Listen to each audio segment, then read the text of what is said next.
وعنو وناكسن صاحب يالكسو دوادا حبنتين الترعى تاريخدا حبنتانا وينو علابيدي كوغسو قدبين دونو وحيابو اللحريد تاريخها ودمدا يا شخصيات كتاريخها له عاو وحينو كوئي دونا دالك بقرطويدا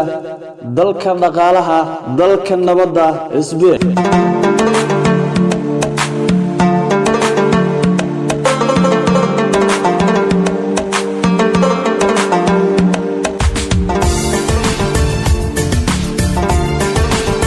isbayn badal kamida wadamada ku midaysan ururka midowga Yurub waxaana uu ku yaalaa gacanka la yiraahdo Ibara juqraafiyan waxa uu ku yaalaa koonfur bari qaaradda Yurub bedka wadankan waa 505,992 kilomitir oo isku weera hal dhibic 4% waa biyo dhulka dalka Spain waxaana uu kamid yahay wadamada ugu waaweyn qaaradda Yurub jooyinka koonfureed iyo bari waxa xuduud kale leeyahay badda Mediterranean-ka xuduudeedka dalka Spain dalalka uu la wadaago hadii aynu eegno waxa kamid ah wadanka Faransiiska wadanka Andorra iyo wadanka Portugal tirada dadka ku nool dalka Spain waxa lagu qiyaasaa 46 milyan 704,314 milyan oo ruux caasimada wadanka Spain waa magaalada Madrid halka magaalada labaad ee ugu weyn wadankan ay tahay Barcelona caasimada Spain kaliya waxa ku nool 47.7 milyan oo ruux halka magaalada labaad ee ugu weyn Spain ee Barcelona ay ku nool yihiin dad lagu qiyaasay 1.6 milyan oo ruux ku darso waxa uu soo dukaamaysi taga magaalada labaad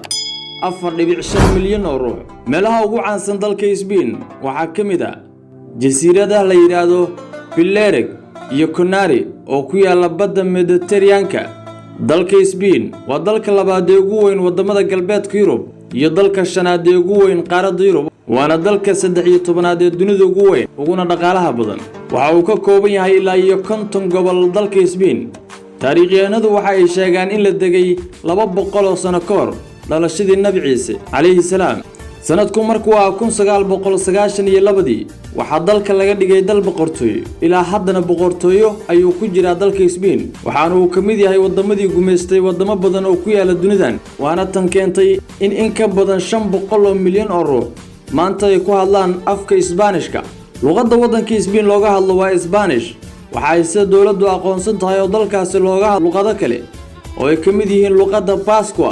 Catalan Galician iyo luqadda la yiraahdo Catalan nidaamka wadanka hadii aynu eegno wadanka waxa ka jira dawlad dastuuriya waxaana wadanku uu leeyahay boqor gole baarlamaan oo aqal sare iyo aqal hoose ka kooban ra'iisul wasaare iyo ra'iisul wasaare ku xigeen dawladuna dastuur u qoran ay ku shaqeysaa lacagta wadanka Spain hadii aynu eegno waa euro waana lacagta euro oo dhan laga isticmaalo wadanka Spain waa dal soo galay dagaalo taariikhda galay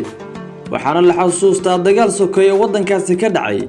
waayii hogaamiyay kaliya taliska ee General Francisco Franco dagaalkaas oo la aaminsan yahay inay ku nafwaayeen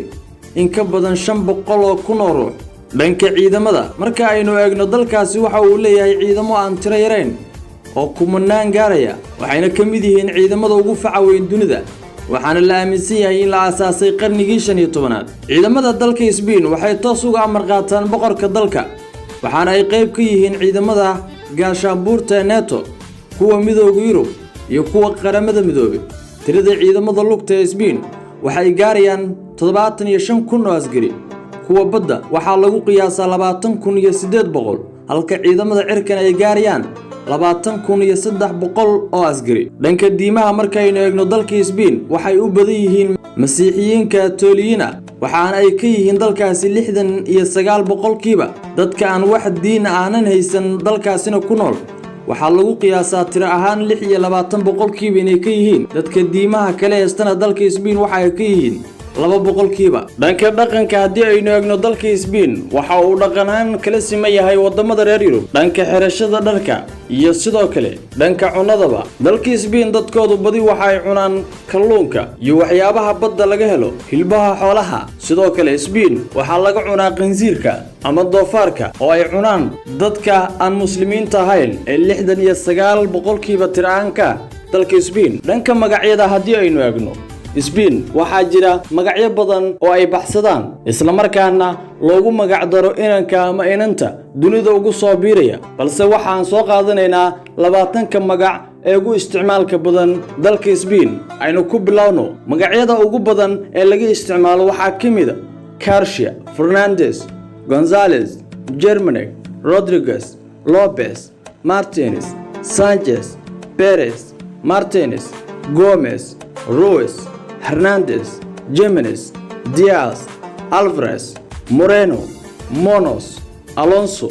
Guterres iyo Romero waa 20 magac ee ugu isticmaalka badan gudaha dalka Spain. Dhanka ciyaaraha haddii ay noogno Spain waxa uu ka mid yahay wadamada lagu qadariyo ciyaaraha si gaar ah kubadda cagta. Horyaalka wadankaas waxa uu ka mid yahay horyaalada dunida ugu daawashada badan. Waxa kaliya ka horeeya hadda sida la aaminsan yahay midka Premier League dhanka daawashada iyo xiisaha marka laga hadlayo. Wadanka Spain xulka si gaar ah waxa uu ku guuleystay ciyaaraha koobka adduunka hal mar oo qura wana sanadkii lagu qabtay Afrika si gaar ah wadanka South Africa taariikhduna ahayd 2010. wadankan sidoo kale waxa ka dhisan kooxo magac weyn ku leh kubadda cagta caalamka waxaana tusaale u ah Barcelona iyo Real Madrid oo ka kala dhisan labada magaalo ee ugu waaweyn dalka Spain. sidoo kale wadankan waxa jira ciyaaro kale oo laga ciyaaro sida basketka, tenniska, tartanka baaskiilada iyo kan mootooyinka iyo futsalka oo kamid ah ciyaaraha kale ee wadankan laga ciyaaro. xubinteena tiraaca taariikhda oo aynu caawa ku eegaynay dalka Spain inta ha inoo joogto.